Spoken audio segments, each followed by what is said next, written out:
speaking to you today. I'd love to understand, how Xeno has helped you through this COVID time. So I'm going to take it a little before COVID, because COVID is it'll be a very short-lived sort of phenomenon, because essentially, when you set up a brand, and Nando's is rather small in India right now, and one of the things is that brand awareness is very, very important. But more than that is, understanding your customer is extremely important, because this business is not about spray and pray. You can't say that, India has 350 million sort of middle class income people, and that's what every food industry operating in the sector wants to target. But more importantly, it's about knowing your consumers. So, some of these insights that came out from Xeno were very, very great. So I still remember the conversation we were having about first timers. We were losing a lot of first timers.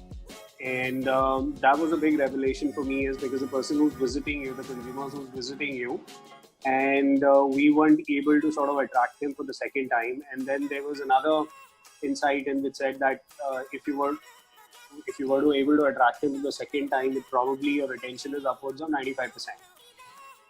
So we started doing a lot of work with Xeno on that aspect, and of course you guys gave us a lot of data, and then we started building an entire strategy around it, and I saw that number coming up dramatically, and that was directly proportional to the sort of business we had. So the good news was that we were able to retain our customers much better. We could speak to them directly, we could reach out to them, and we could also understand what expectations they had from the brand, and we could custom tweak some of these things and offers. So here we were retaining people whilst we were also getting the new people, and that's where the success of the brand or the growth of the brand lies. I think that was credible, besides a lot of other work that we did, in terms of sending custom-made SMSs to these consumers. And every time we ran some sort of these things, you always had some good insights to bring back to us. The other thing which I loved was the loyalty program, the way you sort of captured the landscape and said, what is the F&B industry? What's loyalty in F&B industry? And really, what could Nando's operate in? So whilst we were even launching our delivery, though we had a loyalty program, but that's also given us a sort of new spectrum to even think that could we be the first brand in India that extends a loyalty in delivery, and what would typically that would be. So we're working towards that. So those are some of the insights that really stuck into my mind. Got it.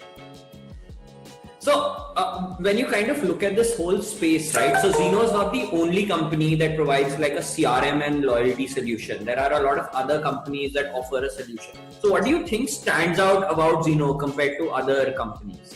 I think reciprocity is very, very important, especially, and I speak for my brand. So I think nimbleness is extremely, extremely important when you sort of build brands in India. And I keep telling this to people, and I say what works across the world doesn't work in India. So it's very difficult, if you can actually get your formula right in India, it's probably in real sense, what the F&B has in India is a huge amount of volumes in terms of people that can come to you. It's in real sense, it's a penny profit business. And that sort of gives you the legs to grow. And when you are establishing a brand in India, when you're a foreign brand, and one of the things is you're constantly testing the market, and you're constantly doing new things. And you're in the process of learning. And this is not a broad strategy, and where you can say that, build a marketing calendar for about 6 to 8 months, and this is exactly what it's going to be. That's for brands who have sort of established themselves, who understand what the consumer portfolio they sort of operate in, what works, what doesn't work. So essentially, you need people who are very malleable, who can invest in your business, and who partner with you.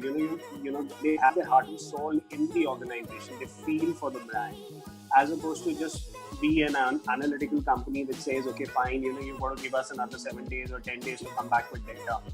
And you're going to work again all the odds. So for example, again, case in point was that our systems weren't integrated. It was really churning out data very quickly. And we were giving you Excel sheets, and you were coming back and saying, you were just taking that sort of sufficient time to churn out and coming back with insights. So those were important aspects, as opposed to saying, no, we're going to wait. You guys have to integrate the system. That's going to take another 3 months, and then only we can give it to you, and all that sort of thing. Doesn't work in India.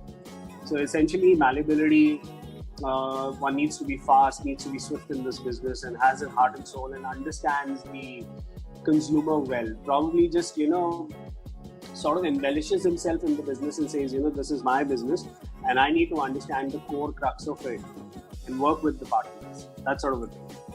And I think a lot of that is driven by the team, right? Absolutely. Yeah. Any kind words that I'm sure you've shared these words with the team before, but no, I seriously haven't, but I would want to share it. So I think you've got a fabulous team. And Fran is a great guy. He I think we pushed him a lot in terms of the limits, and he I remember times that I was very rigid about my appointments, and I said this is when the meeting's going to happen, and he was always ready. And I think that is that makes a lot of difference. You were there always. You've been there.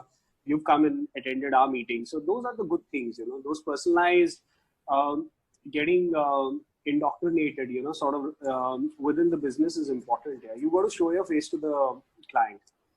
You got to be there. It's not that I'm a boss, I'm a founder, I can't be there, I'm not ready, I can't meet these guys. So that doesn't work in India. Personal relationship is extremely important. Being there, working with the client is extremely important. And that's what you guys do well. Got it. So for anyone who's listening into this conversation right now and is considering buying Xeno, like what thoughts would you like to leave them with? I think essentially, and I say this for the broader market, the F&B industry is going through a huge experimentation at this point of time. It's poised for growth, and a lot of people are entering in, and they want to make it big within this industry. This industry is not easy. It's very difficult. And gone are the days, when the competition was limited, whether you pick up any cuisine, whether you pick up Chinese or you pick up even a QSR, which is, or it's, the competition is there, and the business is not about price point anymore. So generally used to happen is that people used to say, okay, I'm going to lower my price point, I'm going to give that discount, and people are going to come in. The challenge is to retain the customer for lifelong, and how do you do that? And the multiple levers to press. But the biggest challenge is that you can press the levers, but if you don't have solid insights to back you up, you're never going to be successful. And that's where you guys beautifully fit in. You sort of understand the business, and I think that is very, very important. You can't be very superficial about it. You can't be very frivolous about it. In terms of the fact is that I'm operating 50 clients and I'm probably operating 100, and I've sort of segmented my team who guys will work with you, but they don't get into the depth of the business. They don't even understand anything about the business, because crunching numbers is one part of the game. But qualitatively understanding a brand is extremely important. And that's where you guys come into the picture. You're very qualitative about it. You also, you crunch numbers beautifully, and then you come back with some superior insights. And that is what would help a brand to prosper. Otherwise it typically becomes a game of spray and pray, and you keep throwing in money, and people just keep saying, brand awareness, keep giving discounts, keep doing some sort of an absurd marketing, or sort of an ad hoc marketing. Trust me, it doesn't leave you anywhere. End of the day, you're completely, you're withered, you've collapsed, you've sort of broken your money, and that's about it.